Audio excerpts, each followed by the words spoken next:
Hi, welcome to latest current affairs. So today editorial was Wag the Dog on Yogi Adityanath as UP CM. With Yogi Adityanath as UP Chief Minister, the BJP has front staged the hotline free. When the tail wags the dog risks losing control of it altogether. The national leadership of the BJP may or may not have been guided by the wishes of a vociferous section of its cadre base in nominating Hindutva firebrand Yogi Adityanath as Chief Minister of Uttar Pradesh, but in so doing it has ceded considerable power to a faction within its organizational structure that's both fiercely autonomous and frequently defiant. After politically exploiting his devising, divisive here hit sorry rhetoric and allowing him to share state level campaign space with Prime Minister Narendra Modi, the BJP would have found it difficult to refuse Mr. Adityanath a prominent role in post-election UP, but to make him the chief minister is to risk the French taking hold of the center. In doing so, the BJP has willy-nilly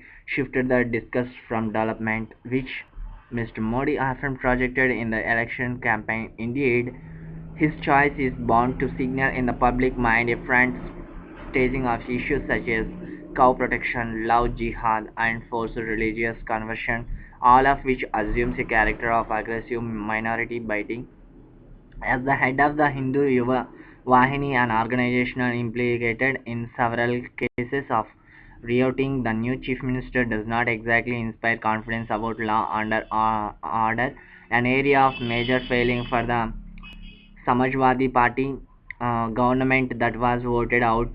Indeed, his assuming office sends all the wrong signals to the law enforcement machinery of the state. When the BJP projected only Mr. Modi during the campaign and went into the election without a chief minister candidate, it was taking care not to upset the different streams within its support base. But the tact and sense that was evident at that stage seems to have been lost in the messy triumphalism after the victory.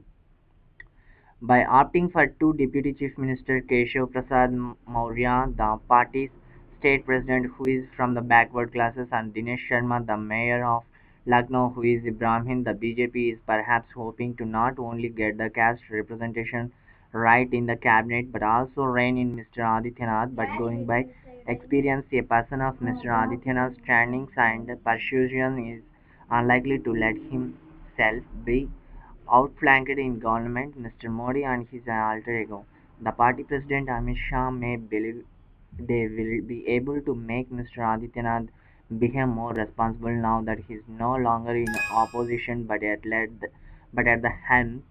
But they could well be mistaken. If anything, it's Mr. Adityanath who has so far bent the party to his will, be protecting the identity and independence of the HIV and setting his own agenda despite his past association with the Akhil Bharatiya Vidyarthi Parishad.